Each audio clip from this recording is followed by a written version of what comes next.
Hello,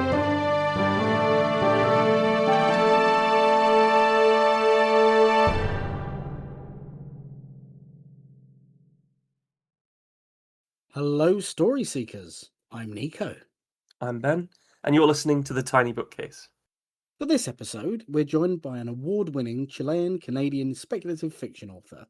In 2024, she became the first ever Chilean-born finalist for the Nebula Award for her story, Once Upon a Time at the Oakmont, later receiving her second Nebula nomination for Through the Machine in 2026. Her upcoming speculative short fiction collection, The Astronaut Among the Flowers, will be released in just a few weeks' time on the 18th of August from Stars and Sabres Publishing, and brings together 21 science fiction and fantasy stories that examine our connections to each other, to technology, to the world around us, and even to ourselves. We would love to warmly welcome P.A. Cornell. Hello, PA. Hi. Glad to be here. Thanks for having me. Oh, you're very welcome. Now, I'm led to believe, like myself, you're an enjoyer of making miniature versions of things. So, what's your favourite Lego build you've ever done? Oh, wow, that is tough.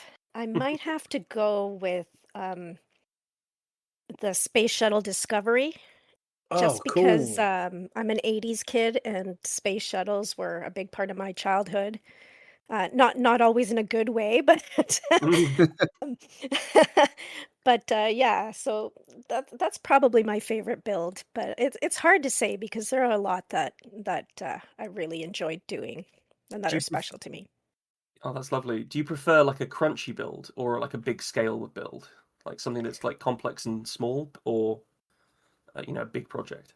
I do enjoy complexity just because it takes a while, it's a lot of like, you get kind of into this zone when you're building, and I like that aspect of it, but, I mean, I won't turn my nose up at a small little build that just takes a few minutes either, so No, lovely. My my it's all my fun.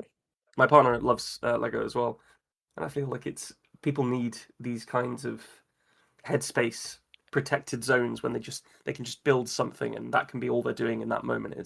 Mm. It's a delight to watch. For sure. Yeah. So have you've mentioned being sort of a bit of a space kid when you were growing up. What did you make of the trip to the far side of the moon recently? Oh, I mean, that was really cool. Wasn't it? It's It was really so nice exciting. to see them go back and, there was a Canadian in there this time, a Yes. woman, so you know, we're getting it was a lot of reasons to be excited about that. So, Yeah. I remember reading at the time that the Canadian guy that went took two necklaces that were like moon pendant necklaces that he took up so that he could then bring them back and give them to his wife and daughter oh, how because Very they'd nice. cool. actually been to the moon with them. And I thought that was incredibly cool myself. It was Yeah, I love that kind of stuff. Yeah. that little window in the middle where we knew there would be no contact. Yes. That's that's like real sci-fi stuff, isn't it? That's Yeah. where, if that was a short story, it would have happened. Whatever it was going to be, it was Oh, going for to sure. happen right there. Yeah, the 40-minute window of no comms or whatever it was. That's Yeah. anyone that knows how to write stories was looking at that thinking that's the nuclear moment. That's where it's got to Yeah. go. That's the title right there, the 40-minute window. Oh, Yeah, perfect. I mean, Michael Bay would have you call it Rise of the Fallen, but I think his Transformers films shouldn't really be brought into discussions like this. Uh, Yeah. I don't know whether it's apocryphal, but I heard a story about Armageddon the other day. Oh no, Where here we go. have you heard this before? Where I think it was he was Batman. Ben Affleck. Ben Affleck was in that movie, and he was reading the script one day on the set, and then he went over to Michael Bay and said, "Is there, is there, is there a reason why they didn't just train astronauts to be miners rather than training miners to become astronauts? It seems the wrong way around." And apparently, Michael Bay just had this like dark look on his face and told him to shut the fuck up and get on with his day. Yeah. Like, Some yeah. questions are just best to not ask. Well, story seekers, as you know, today we are showcasing the work of our guest, P.A. Cornell. And we have a special treat for you because P.A. is going to read first an excerpt from her 2026 novelette, Shoeshine Boy and Cigarette Girl. And then we'll also read one of the 21 stories from our upcoming collection, The Astronaut Among the Flowers. So, PA, would you like to tell us a bit about Shoeshine Boy and Cigarette Girl? Or would you prefer to launch straight in? I'll tell you a little bit just to get started. Just to give you an idea, people are always asking me like what made me write this, and honestly, it kind of just happened. It was I just kind of been noodling around with, possibly writing a story that would involve a cigarette girl because I was thinking that's something you kind of never see anymore, Mm. which is probably a good thing that people are smoking less and whatever, but it just seemed like a really quaint thing from the past to me. But it didn't really become a story. That was just kind of a thought I had randomly. And later on, I thought like I kept thinking about this character, and I thought maybe I'll combine her with something else that's kind of a quaint sort of old timey, not so common anymore profession, which is the shoe shine boy, which you still see around, but not nearly as much. So that kind of gave me the title, Shoe Shine Boy and Cigarette Girl. And from there, I just started free writing one day, and that's when kind of the voice of the story came to me. And I had not planned at all to write something retrofuturistic, which is what kind of ended up happening. So the story was kind of discovered even by myself in the same way that readers will. So as I read it, you'll kind of get into like, you'll get the idea of what I was writing that first time because it hasn't really changed that much, certainly not in voice. So, um, because I'll be Fantastic. reading the intro, it's kind of like I sat down and wrote that part of it. Um, and that's basically how draft one started for that. And then it somehow ended up becoming a book, which we can talk about that a little bit after I read. Wonderful. Double excited. All right. I guess I'll just get started then. Okay, just to set this in, like this is the beginning of the book, and it talks about how the two characters meet. So here we go. Shoeshine Boy and Cigarette Girl first met at Rocket Ray's Diner on the corner of King and Bay, just under the hovercar lanes, in a world very much like ours, but not ours. Despite the fact they'd both been raised in this city, an alternate Toronto, their paths might never have crossed had Shoeshine Boy's business not been struggling at his old corner. Tired of competing with machines and making next to nothing, he decided to try his luck in the financial district, which happened to be where Cigarette Girl plied her trade. And as fate would have it, on the very day Shoeshine Boy set up shop outside the diner, Cigarette Girl decided to try the place for the first time, treating herself to her usual coffee, strong, but with lots of cream. As she approached the diner, Shoeshine Boy noticed her right away. Putting down a newspaper a customer had left behind, in which he'd been reading about a police hunt for a thief, he let his gaze settle on her instead. With those cherubic blonde curls and that curvaceous build barely contained by her thin blouse and blue pencil skirt, she reminded him of Lana Monroe, the actress he spent his days daydreaming about to pass the time while shining Oxfords and loafers. Cigarette Girl hadn't noticed Shoeshine Boy at all. This wasn't because Shoeshine Boy was beneath her notice. She simply happened to be focused on someone else at the time. A guy named Mark. At least that's how she thought of him. To Cigarette Girl, most men were named Mark. Besides her day job, selling cigarettes to men of means, she had a side gig she picked up along the course of her somewhat challenging life. Cigarette Girl was an accomplished pickpocket, you see. She taught herself the trade by learning some of the principles of sleight of hand from a magician who occasionally performed at the club where she worked, and whose greatest trick was that he managed to bet her once or twice. Here's how it happened with this particular Mark.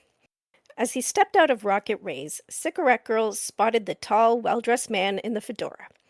She noticed the quality of the stitching on his pinstripe suit, the silk pocket square and matching tie the Oxford Shoeshine Boy had polished to a gleam earlier that morning. She clocked him for a mark right away, and though she wasn't exactly short on cash that day, she enjoyed a little practice now and then to keep her skills sharp. The first thing she did was loosen the top button on her blouse in a move designed to look accidental as she brought her hands together to seemingly adjust her wristwatch. This got Mark's attention, and to further misdirect, she gave him a smile, the same smile she used to get the men in the club to choose the imported cigars over the cheaper Luckies and Camels. "Good morning," Mark said, his gaze dropping briefly to her cleavage as he held the door. "Such a gentleman," she replied, batting her long lashes as her hand slipped imperceptibly inside his jacket and into the pocket where he kept his wallet. She palmed the leather billfold, ditching it inside her handbag as she continued through the door into the diner. As she ordered her coffee, her hand slipped back inside the handbag, and by feel alone, she extracted the cash, once again loading the wallet into her palm. She took the coffee, thanking the server with a tip courtesy of Mark, then, while taking a sip from her cup, ditched the wallet into the apron of a passing waitress.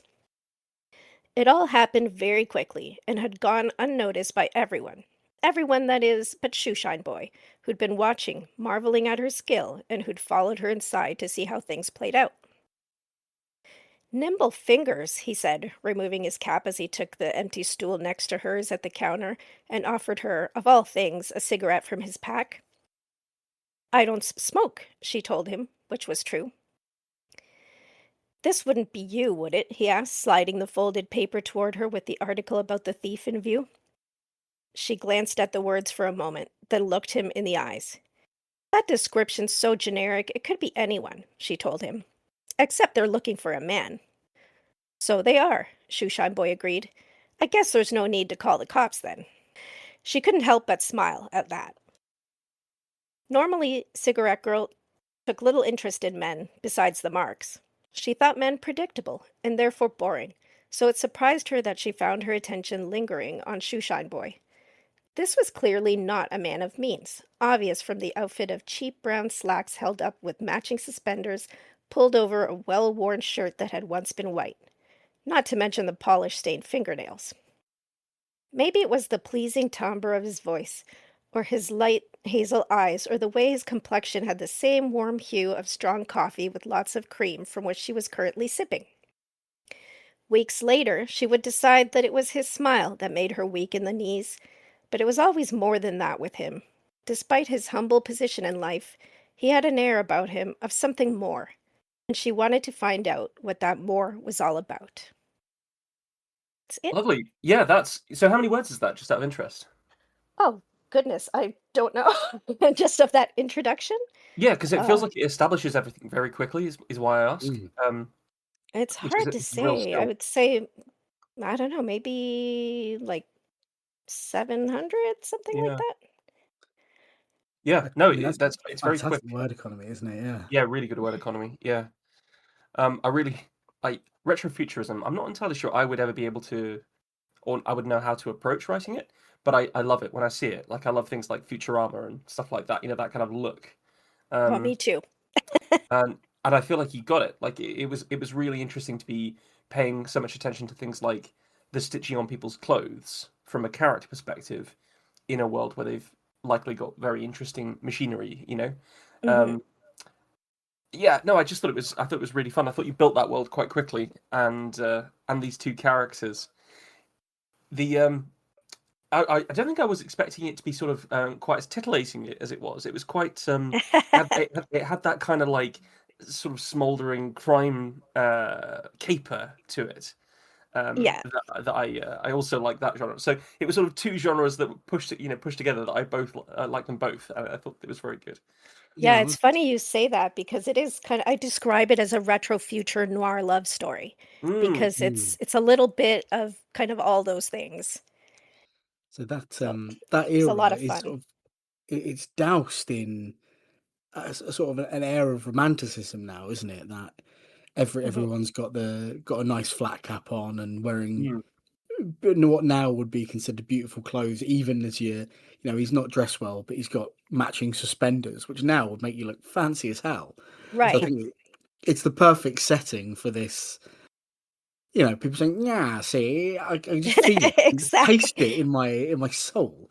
Yeah, I had a ton of fun, I have to say, with the research for this because I had to do a lot of research into men's clothing, especially footwear. And Yeah, I just went down that rabbit hole. It was a lot of fun. And you can see in some of the passages, I really get into detail with things like that. And people seem to be enjoying it. That's good. I liked the breakdown of the Legerdemain process of emptying and palming the wallet. Um, Hmm. I'm always interested in like action sequences. You know, when knock-on effects of an action and taking a physical act from start to finish, Hmm. because it comes up a lot in writing. You know, if you write a fight scene, it comes up. If you, as in this instance, there's a bit of there's a pickpocket happening, and it's quite hard to make it not sound like a recipe sometimes. You know, like Yeah. saying like this happens, do this, then this, then this, then this. It is a list of things that happen in the order that they happen, and I felt like you know you didn't lose me at all with the her process because it felt like it was all coming from the character rather than being just sort of objectively this is how you palm a wallet. It felt angled from her and how she saw the world. So I liked that Great. a lot. That's good to hear. Yeah, that was Yeah. another research rabbit hole. I did a lot of Was it? investigating into both techniques of magicians and techniques of pickpockets. So, so So we should yeah. watch out So for you. Is that what you're saying? I'm glad that kind of came out smoothly because it was tons of fun to research that. I'm not quitting my day job though to become a pickpocket. So.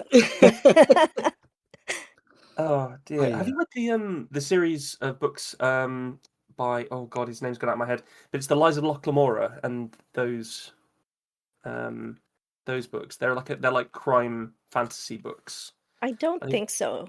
yeah, I don't it's think. sorry, it's Yeah. Scott Lynch is the name that I was looking for there. Mhm. Um but yeah, it's called the Gentleman Bastard sequence. But there's lots of it reminded me quite strongly of that, whilst having none of the very a completely different setting. Um, Mhm. so yeah, you might enjoy them if you enjoy Yeah. this kind of like crime sort of confidence trickster crime storytelling in genre fiction. For I sure. was, I might have to yeah, look into that. yeah, no, really, thank you so much for reading that. Um, so you mentioned that you kind of started free writing on the topic. Is that normally how you approach writing your stories, or was this an outlier? It is for a lot of it. When I do longer form fiction, if I know right off the bat it's going to be a novel or even a novella, I do more outlining. For short stories or novelettes, I rarely do any outlining. I have in the past if the story's been a bit more complex, but if I do, it's usually a very loose outline. Sometimes I'll do it kind of when I already have sort of a first draft and, then I just kind of hammer out how it's going to play out in subsequent drafts. But yeah, I am very largely a free writer. I would say I'm kind of a hybrid that way, like where I'll do a little bit of loose outlining sometimes, but I still leave a lot of just discovery writing because I enjoy it. So, Yeah, well, yeah, I think this idea that it has to be all settled before you even sit down to write, I think it kills the joy for a lot of people, and mhm. that often does translate to the reader. I think I think you've got to be enjoying what you're writing in order to pass on that enjoyment of storytelling to Yes, I the think audience. that I totally agree. I Yeah, think that's so important. I think the combination of taking that plunge and then throwing yourself into the research too, it yeah, feels like you're taking big brave steps and trusting your own ability to find the paving slabs that should fall underneath them. I think that's absolutely wicked. It seems and to then be working for me so far. yeah, So, I was going to say, It seems pretty good. yeah. we encounter a lot of authors, but it feels like you've been what people would refer to as having a moment, but for a long time. Like you're getting a lot of awareness to your abilities as a writer, and that must be really exciting. Do you ever stop to consider it, or is it just part and parcel with how you live your life? I mean, it is exciting. Like it's nice that when people start to notice what you're doing. I still feel like I'm still very early in my career. I'm hardly a household name, but but it's nice that people are taking notice. I've had some award nominations for my work, and when you do this, like you're writing on your own. You don't know how it's going to be received. This story in particular, when I finished it, I was like, do I even have something here? And I actually sent it to a bunch of other author friends. All of them happen to be award winners too. Mm. Um, and I ran it by them and I said, essentially I need a vibe check. Like, is this utter garbage or or do I have something here? Because I knew with like the mix of genres and whatever, it might be a tough sell. Also, the length novelette is tough to sell too. There aren't a lot of markets for it. So, before I kind of tried to do that, I wanted to know if it was any good. And yeah, their feedback was all positive, so that worked out well. But yeah, you do kind of feel that way sometimes on your own. You're not quite sure how the world is going to receive what you're doing. So it's nice to see when people are enjoying it, when, what you were trying to do with it gets across. And that's so rewarding, I think. So exciting! I love the idea of just getting a vibe check from people on it. And what would you? So, have you ever had the instance where they have said, actually, yeah, Matt, just leave this one. I think just step away. Has that ever happened? Not quite like that. Not Yeah. like you walk away from this story, but I have had stuff where it's been like I had one story that's on the longer side as well. And I was given the advice to focus it. Like I had several kind of story lines going with different characters. And my critique partner said, maybe focus it on like this mother and daughter situation or whatever that's happening here. And it kind of clicked then. And it's like, you're right. The story is really about them. So I ended up doing that. So that sort of thing has happened to me. Yeah, that sounds like a great note. In terms, Mm. I think it's so important to be able to show people your work. Like I've written things before and felt like I just can't show it to people because it's not ready, and it's never going to be fucking ready if you don't Hmm. actually get someone's input on it. Yeah. So I think that's really solid. Could you just outline for our audience what a novelette is and why it's harder to market them? Well, a novelette is essentially it's longer than a short story. So I forget what the actual numbers are. I'd say maybe like upwards of 7,000 words or so. Um, and but shorter than a novella, so maybe it's about like 15K, thing like that. Yeah. So it's kind of this in between length, which is kind of it can be a bit too long sometimes for like short story magazines, that sort of thing, and too short for people publishing books. Not always, but a lot of the time that's what happens. So you end up having like half a dozen markets basically that you can send it to, and once you're out of markets, you're out of markets. But I've been Mm. pretty fortunate. I think this is my third novelette I've sold, probably third written. So, so I seem to be doing okay with those. But Yeah, it's not great. an Well done. easy thing by any means. Yeah, First of it's all, only congratulations. yeah. Yeah, Thanks. selling stories is really cool. Go on, Nico. Sorry, I stepped on So you.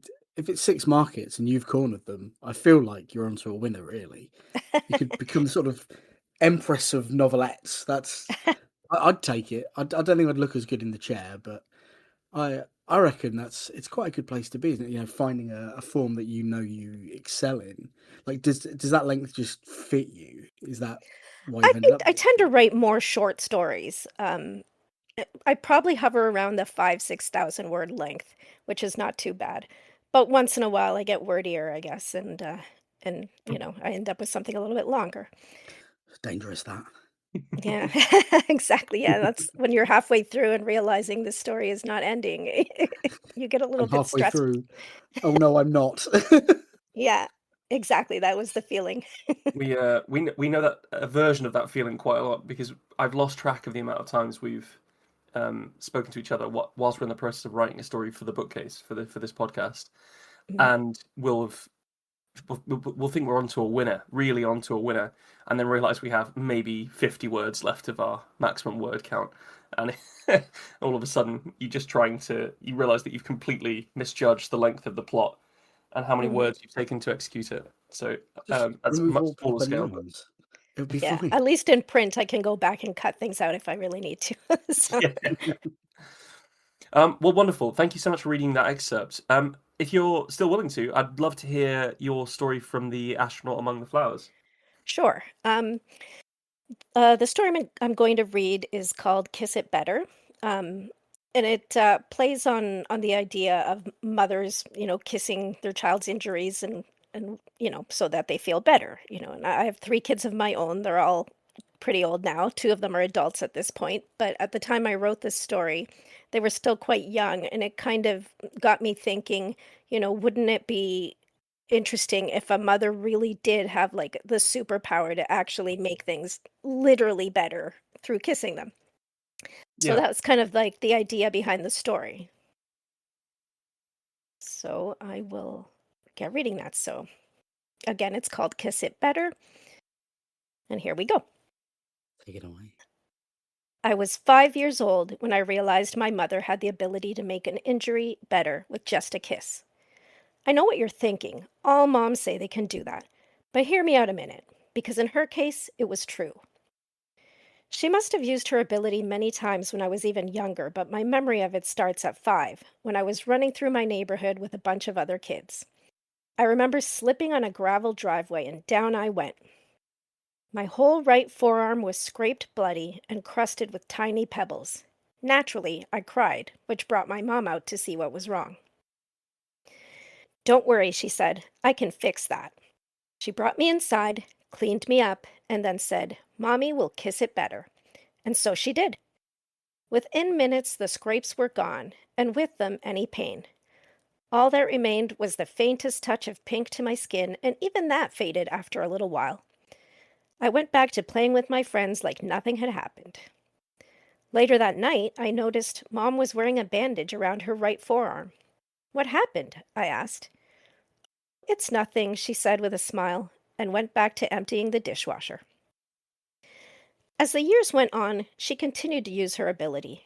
There was the time I pulled the cat's tail over and over until he finally had enough and took a swipe at me, leaving a long claw mark across my left cheek. Mom kissed it better, and just like that it was gone.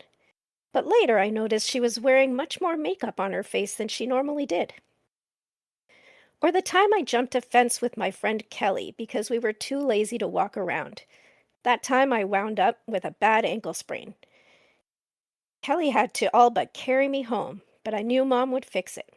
She was on crutches for weeks. It wasn't just physical wounds she could heal either. When Tommy Wilson broke my heart in 8th grade, Mom kissed that better too.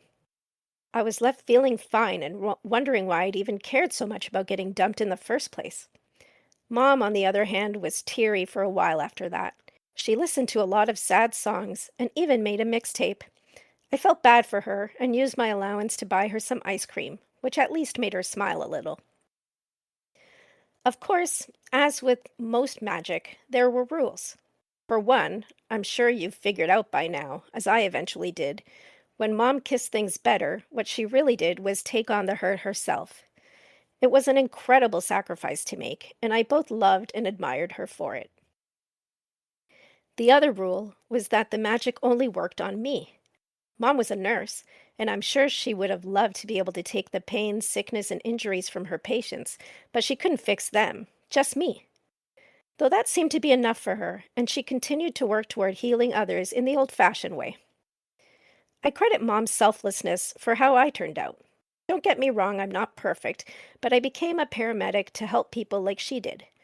I guess since I couldn't repay her for all she'd done for me, I figured I could at least pay it forward. It was during a shift that we were called to pick up a man who'd been in a fight and was in bad shape. We'd just gotten him settled in the rig when his attacker returned, this time wielding a knife. I did what I had to do and got between him and the patient. Next thing I knew, the guy was running away and there was a lot of blood coming from my stomach. I don't remember the details after that. I'm told my partner rushed me to the hospital, the same one my mom worked at. I remember seeing her face strangely calm next to the tense expressions of her colleagues. I don't know if she spoke to me or I dreamed it, but I remember her smiling and saying, "Don't worry, I can fix that," just like when I was a kid. Sometime after that, I came to. I was surrounded by doctors who were telling me I was a miracle case and asking me all kinds of questions I had no answers for. I looked down at my stomach to find nothing there. It looked just the same as it always had, and for a moment I was confused. But then I understood. Ignoring their questions, I asked for Mom. One of the other nurses went to find her, and then there was a scream. The doctors and I rushed down the hall to one of the other rooms, where we found the nurse looking pale and holding a hand to her mouth. On the room's lone hospital bed lay my mom, a peaceful look on her face and blood on her scrubs at the exact location where I'd been stabbed. My mom didn't make it. She had time to save me, but not to get the help she needed afterwards. For a long time, I carried that. The guilt had always been rough seeing her hurt because of my injuries, but this was worse. She was gone, and I felt like I'd erased her. I lived with that guilt until the day my daughter was born premature. I'll never forget the way she looked, bluish gray, not crying, not moving, the terrified look on my husband's face. "This can't be happening," he said. Doctors and nurses rushed to and fro. They started CPR, but she wasn't breathing. Her little heart was barely pumping. A nurse explained the situation to my husband and me. "Her immature lungs and heart are struggling," she said. "We're doing all we can, but a fully developed body would recover more easily." I don't know what made me do it, but I raised myself up on my elbows, looking toward my newborn child. "Give her to me," I said. "I think I can help." There must have been something in my expression that made them listen, or maybe they'd just given up hope and thought I should be allowed a final moment with my baby. But whatever it was, they brought her to me and placed her in my arms. I leaned over and kissed her on her forehead, whispering so only she could hear. "There, all better." I immediately felt weak, but fought through it. I looked down at my daughter, and suddenly she gasped, taking in air in one big gulp. Her skin turned from gray to pink. She grew warmer in my arms and started to wiggle, and gradually she opened her eyes and smiled at me. She had my mother's smile. The end. No, that is a killer last line. Oh wow, Mm. what a moving Thank you. story! Thank you so much for sharing that with us. I mean, the magic of motherhood is already a wondrous thing, and then that actually just it is quite a simple concept, isn't it? But it's sort of so simple that you're like, why has nobody done this before? And you executed it really well. Thank you. There's that. Yeah, you're more than welcome. That was a really really good story. I love the way that the injuries scale up. Like I think you're, at least from my perspective as a reader in this scenario, I think your stakes are steadily rising through that story until there is a death, and then like it feels very very well constructed on a like a pacing level. Was now bearing in mind what we said before about the sort of the free writing. Did that just happen naturally, or was that something that you sort of massaged in the drafting process? I think it mostly came naturally. I Right. kind of edit as I go for the most part with short stories like this one, especially when they're quite short. Like this one's, I guess, just over, or at least maybe close to 2,000 words or something. Um, so, um, yeah, I think mostly that comes out in the first draft for me. I'm very instinctual in how I write. So I think the pacing sort of thing, that just comes naturally. I don't really recall like planning that I was going to escalate the injuries, but it just kind of made sense, I guess, as I was writing it that way. And a lot of this story is actually inspired by real things too. So, for instance, the first one with the fall on the gravel driveway happened to me when I was a kid. Um, the stuff about the baby being born, after or having a troubling birth or whatever, was one of my children who Mm, luckily is fine. She's 19 years old now and doing great. lovely. Good to hear it. Good. So it just, I guess, because it's kind of inspired by actual things I experienced both as a child and as a mother, it kind of just flowed naturally for me. Mm, Yeah. The I was writing a note fairly sort of a third of the way in. It was when you were talking about how she could mend even a broken heart, and I sort of started panic writing about how when her mum's gone and she's never had her heart broken, what on earth is grief going to do to this poor woman? And then you just did it. Like, oh no, I don't know that I'm prepared for this. Yeah, I'll do that to readers sometimes. The It's Yeah, I've been told I make people cry a lot. oh, it was the case in both stories you read for us today. That sort of 1-2 punch, where it feels like it could be a long-term setup. You know, in the previous one, you know, he's reading the Shoeshine Boy's reading the paper and he sees there's a thief and think, oh, that could be a Mhm. plot thread. And then Right. he's quick enough to be like, no, that's you mhm, straight away. So it sort of it doesn't give you a chance to linger on it. It lets you start brewing an idea, and then before Mhm. that cup of tea's even brewed, you're drowning us in it. It's mhm. fantastic. Absolutely love it. As a short That's great. story technique, it's masterful. Thank you. The I had a really visceral reaction to the lunatic coming back with the knife. There Mhm. is something really quite spine chilling about somebody coming back, isn't there? It's almost like a childish horror in a Yeah. way, because yeah, a lot of the time there is something. It goes from being a moment of passion to premeditated, isn't it? If you go away and get armed and come back, Right. that's yeah, it's a totally different level of violence. It's And funny that you mentioned that because I am a multi-genre author. right, So I write science fiction, fantasy, and horror. So sometimes these bleed into each other. So sometimes it'll be like this cozy, sweet fantasy story, but then there's something that's really chilling in it. And I don't even consciously think about that. It's later on when readers say, like sometimes I'll almost be surprised. Like for instance, my first book, which is no longer in print, I thought of as sci-fi.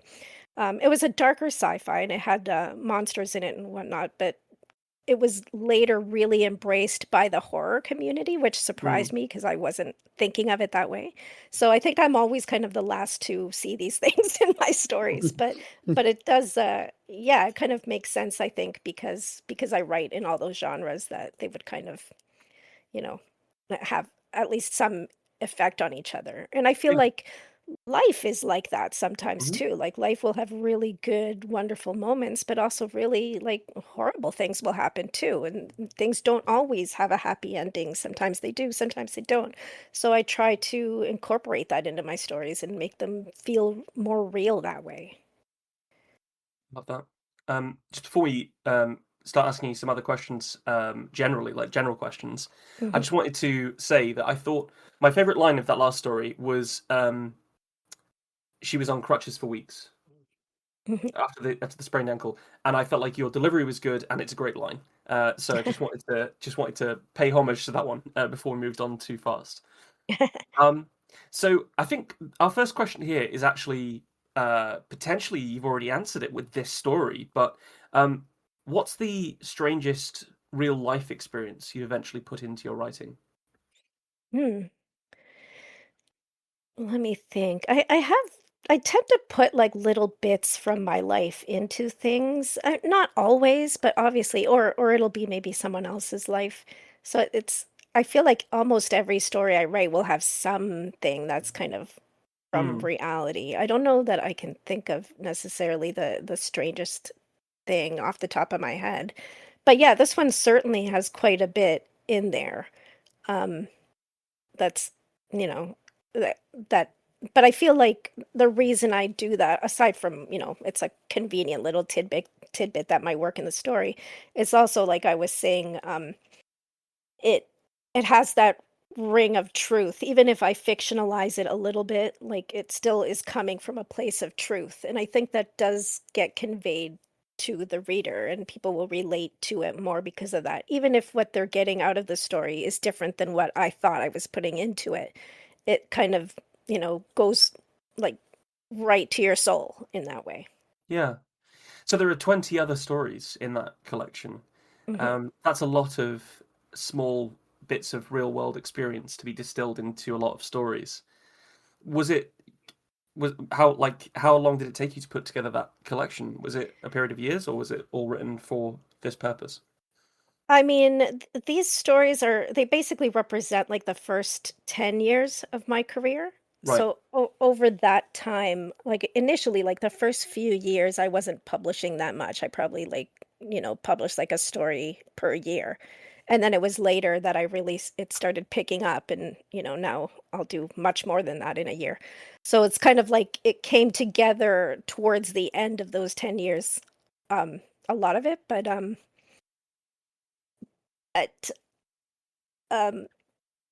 what am I trying to say here? But to actually assemble it into a book, that was maybe like a year's process, something like that.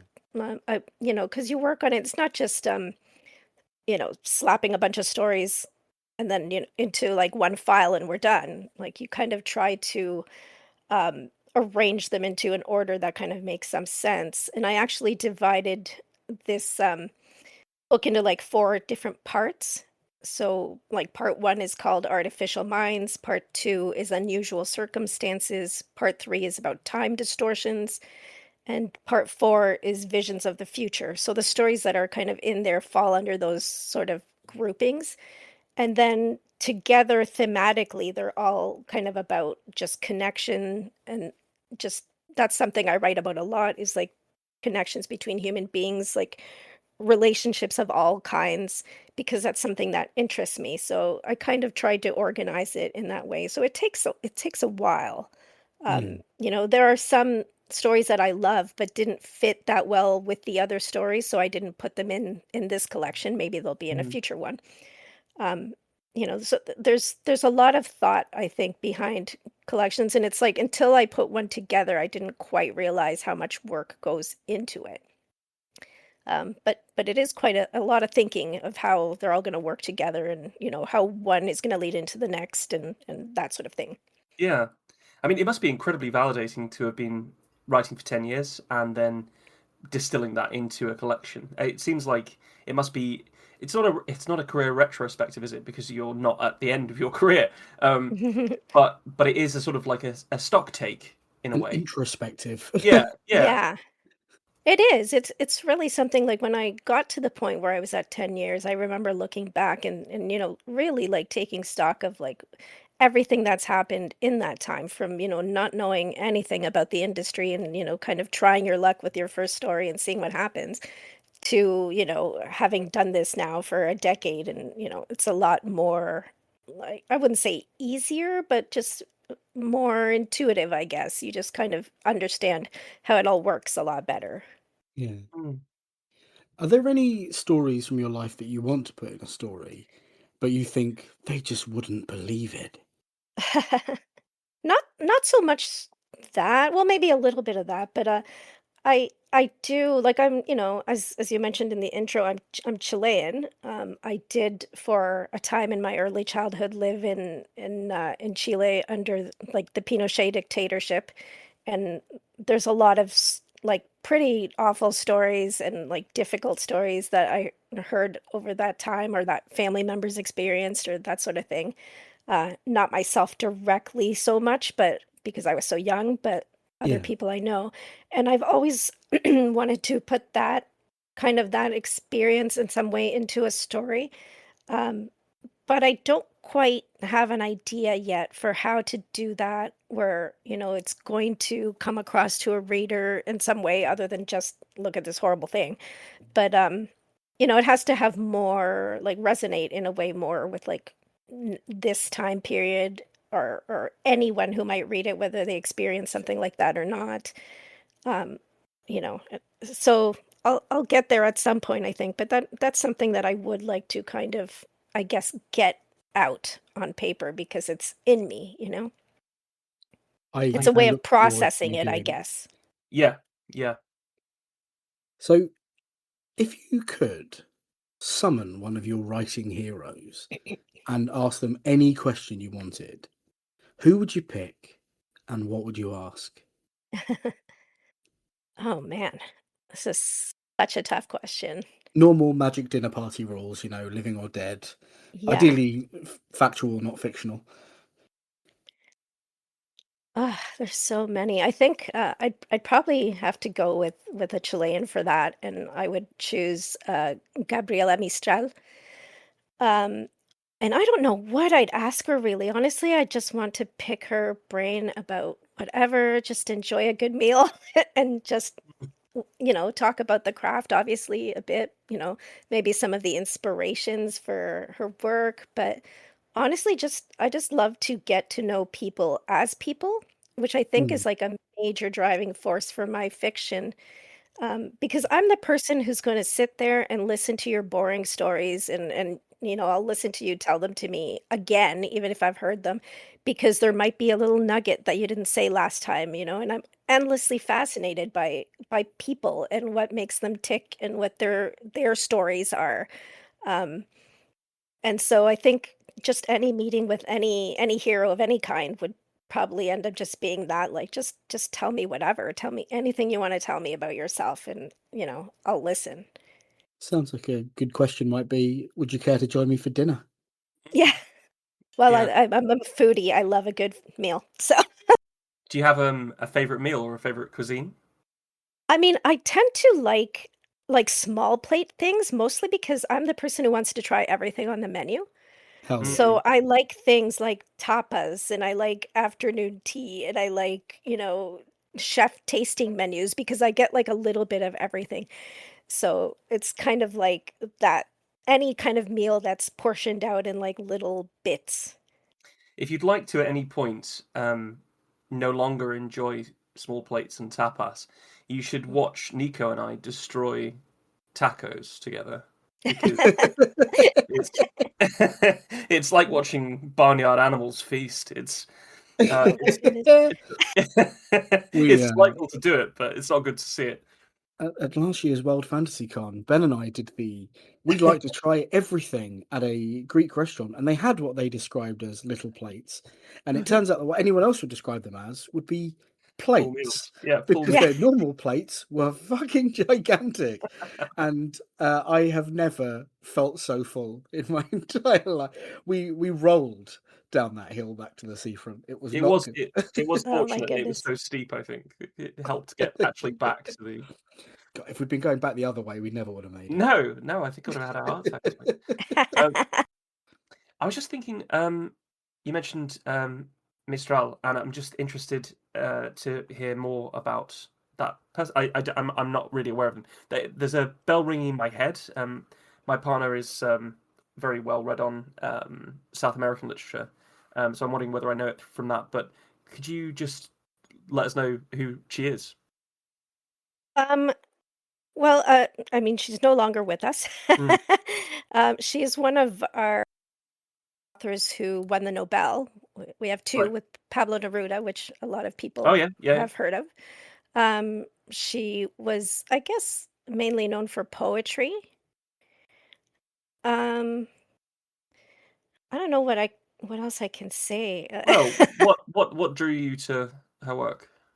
I mean, as a kid, like my parents are big readers, and they always had full bookshelves growing up, and I was never limited on what I was allowed to read from there. It was just grab a book, don't destroy the book. That was the only thing, even when I was little, my parents would be like, "This is how you properly use this without tearing pages out of it or something."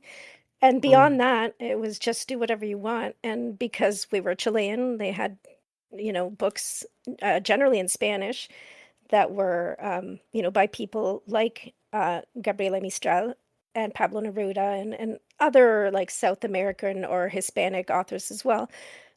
So if they didn't read it to me, I often would just kind of read it myself, just out of my own curiosity. And because, I grew up in a time where we didn't have instant gratification and technology all over the place.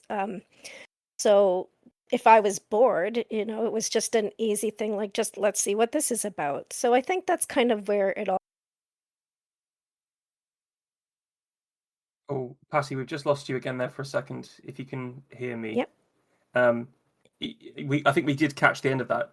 Am I right, Nico? There, Okay. We've the got that's where it all. that's where it I think we all. may have lost a word.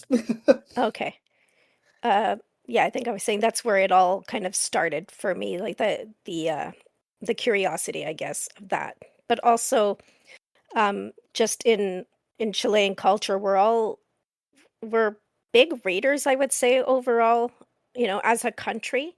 Um, bookstores and libraries and whatnot are a very common thing. No one ever like would look down on you for being a reader. So I think it's a culture that's very kind of proud of people like her. So it's something that would get talked about, quoted. It's just kind of pervasive in a way. So as a kid, I Mm. would just be around that. People would be talking about her or her work or similar authors or whatever. So, it just it was natural, I guess. Almost by osmosis, you kind of pick it up. I think you really brought that to life for me. Thank you. I'm interested. Is there a large Chilean diaspora in Canada? Is it I mean, it's bigger than it used to be. When I was a right? child growing up, we didn't know a ton of people from Chile. It grew and grew more as I got older. So I think it's quite a bit now, especially in places like Toronto, where like it's just a larger population. So Mhm. naturally, there's a larger groupings in general of various cultures.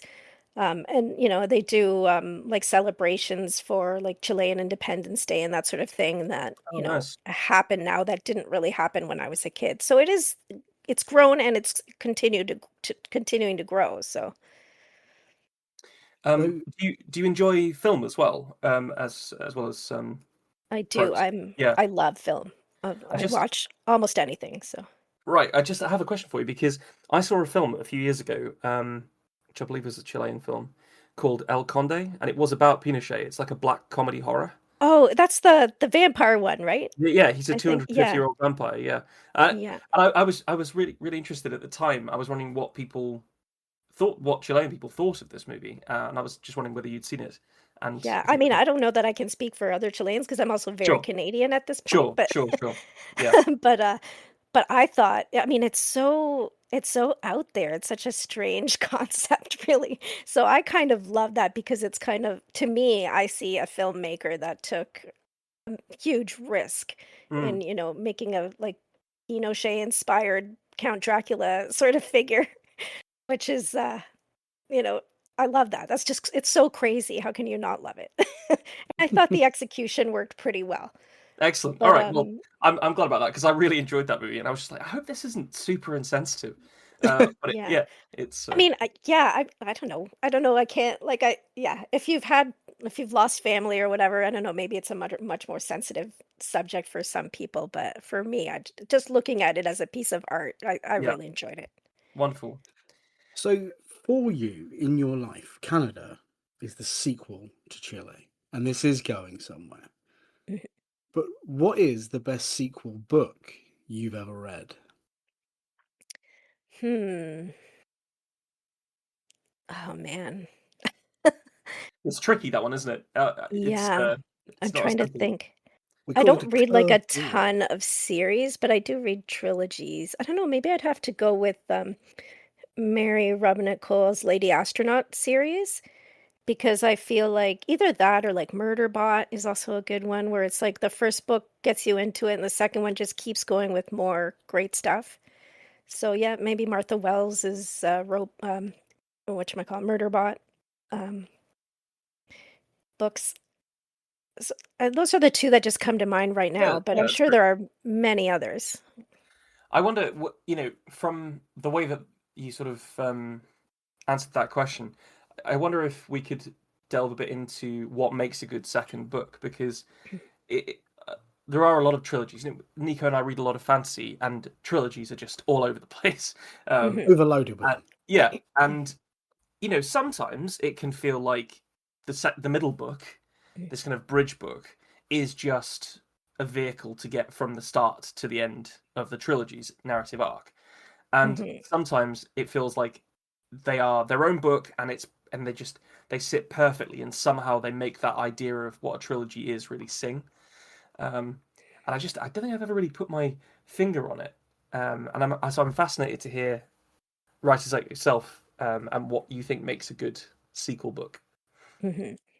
I think, and I might have a slightly controversial opinion on this, but I think what it comes down to is what we were talking about earlier is the writer still having fun with the story. And I Mm. think regardless of the size of the story, like looking at a trilogy as one story, it's that middle that you're thinking about. And it's like, again, even if it's like a short little 500-word flash piece, the middle is what you have to kind of get through. And I think what carries you through that as an artist is to still be having fun with it. You also have to have kind of at least a loose plan of where the story's going and, where things are going to happen so that they're paced out in a certain way where it's still interesting to the reader. It helps to have good characters, or at least a main character who the reader's going to want to follow through this story. Um, that sort of thing. Um, and I, where it becomes controversial is sometimes I feel like the writer didn't set out to write a series, and because book one was very successful, their publisher said, "We need you to write, a few more of these." And I feel like it kind of comes through when there was no plan for doing that, and it's like now you're forced to kind of extend this. And some people might be really good at doing that, and not everyone is. So, I mean, this is just my opinion, but I think Mm. that it comes through when you've had a plan in place, when you're having fun carrying through the whole story. Because once you lose the writer, you start losing the readers as well. That's a great So take. yeah, so well put. Good take. There is. I really like this idea that you pointed out about how commercial success can actually cause a problem sometimes, where you're like, oh, Hmm. now I have to write another one. Um, I'm a huge self-avowed fan of a fantasy author called Joe Abercrombie, an Englishman, Hmm. and he recently wrote an entire trilogy before publishing the first book.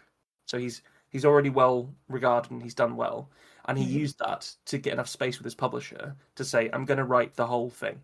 So it wasn't all finished, but he had Right. a working draft of that third book in the trilogy Yeah. by the time the first one came out.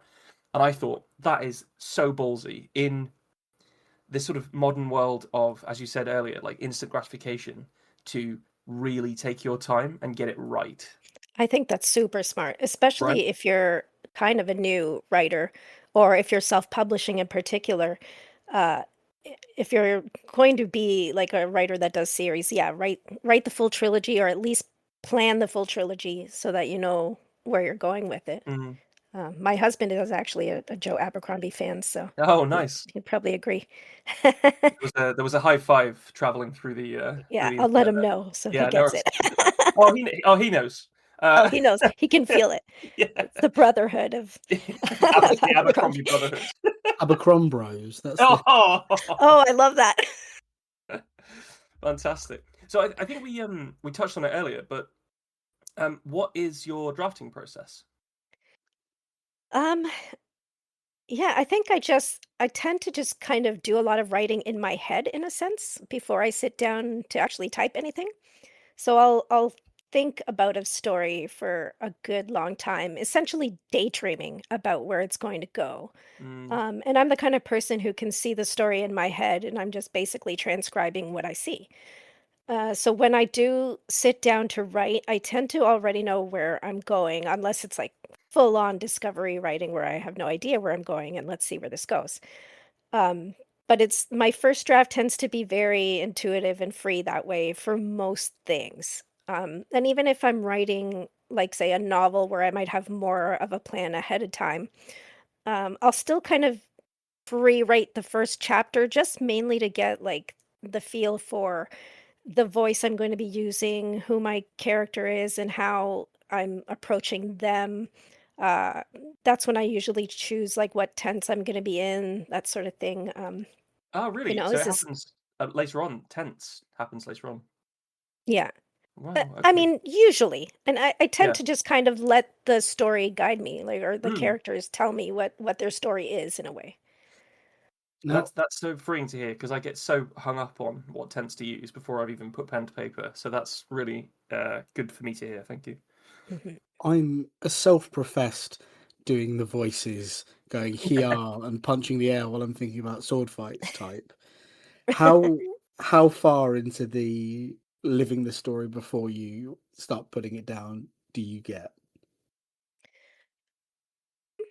Not that far. I'd say, I don't know, I guess it depends on the story, but um It's really just a very little bit at the beginning, like Hmm. for instance, the portion that I read for Shoeshine Boy and Cigarette Girl, it would be less than that even for to kind of be like, okay, I think I know what I'm writing now. Mm. And for something like novel length, maybe it'll be a little bit more, but in terms of the proportion of the whole story, it's still a fairly small portion of it.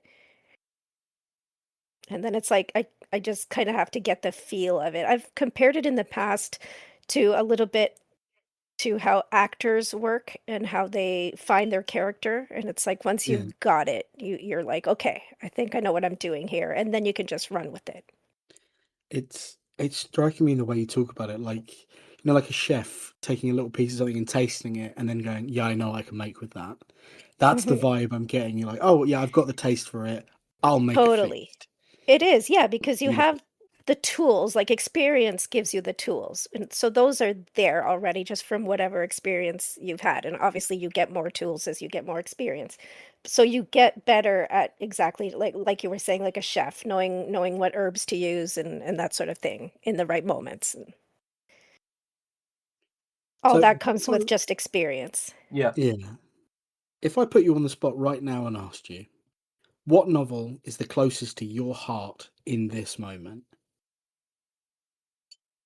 Of someone else's? Like, Ooh. I love it when people Mm. respond to that question with yeah. that question. No, feel free to answer your own book. It's Yeah. it's whatever story is closest to your heart. Oh man.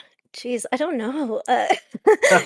This is So really putting me sorry. on the spot because the answer could probably be different every day. Yeah, Mm. Um, I think the one that's just coming to mind right now is probably Project Hail Mary, but I mean, tomorrow could be a different answer. And it's probably just because I saw the movie, somewhat recently.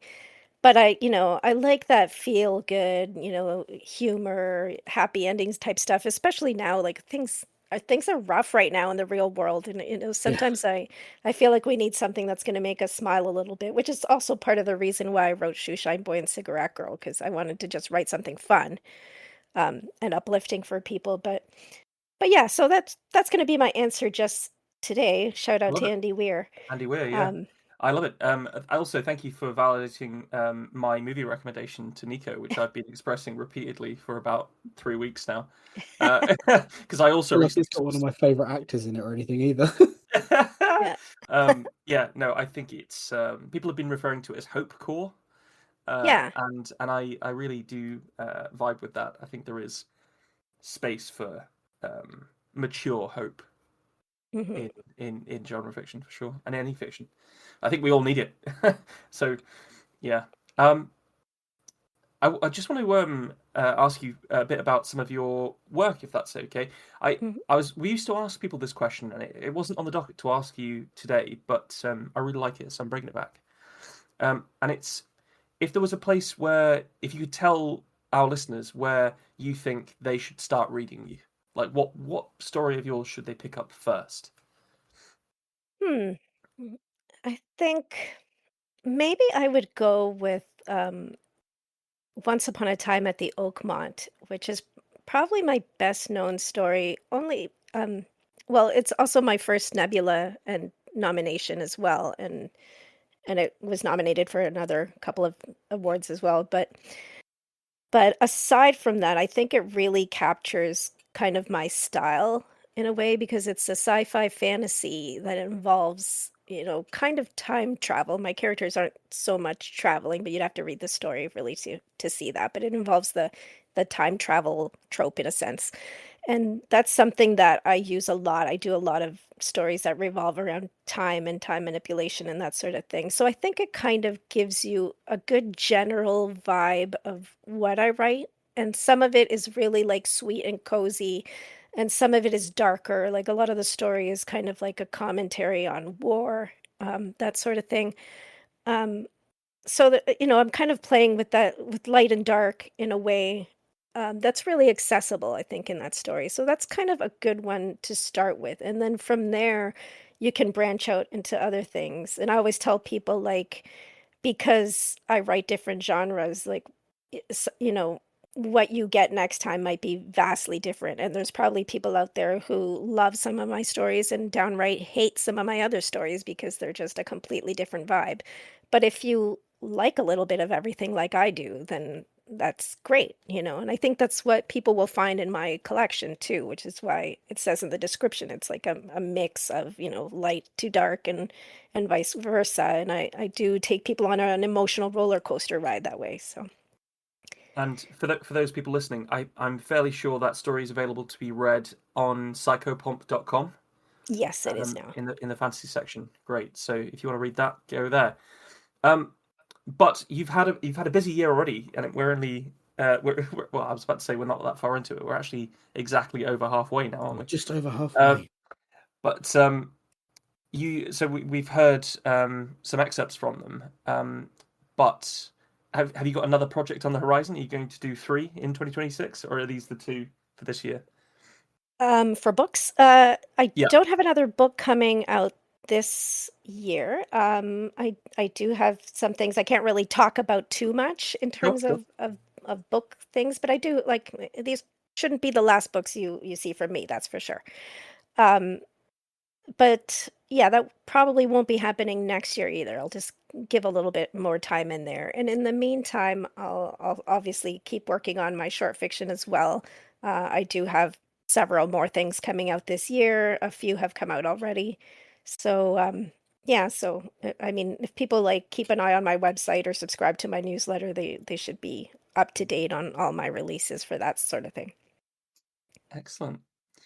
Well, unless you've got any questions for us, I think that's all we've got time for. I will say again, like I've really enjoyed hearing 2 of your stories today. I think that's the first time we've ever done that. We've never had anybody come on and read Great. 2 stories, and I think it Oh, shows sold. it's really interesting, isn't it, to actually seen how someone's style can adapt to a different narrative. So thank you very much for doing that. No problem. Thanks for having me. Next time I'll read 3. No. Yeah, keep Hell breaking yeah. records. Love You it. won't be able to ask me any questions. I Cut see your game. Cut to 5 years from now, you read 2 full novels while Ben and I listen Yeah, it's just intently. story time with PA Cornell.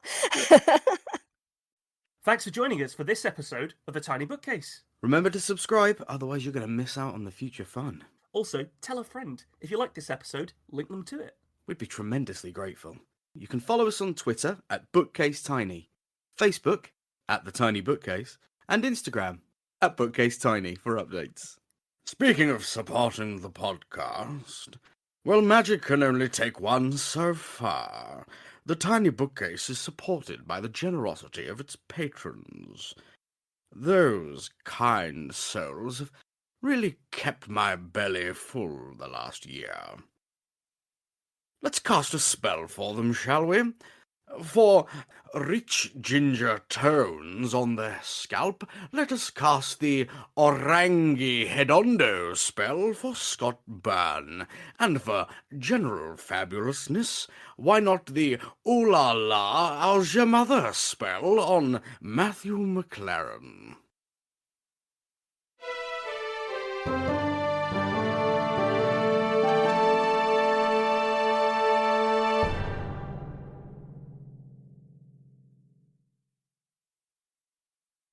How do you come up with that shit, man?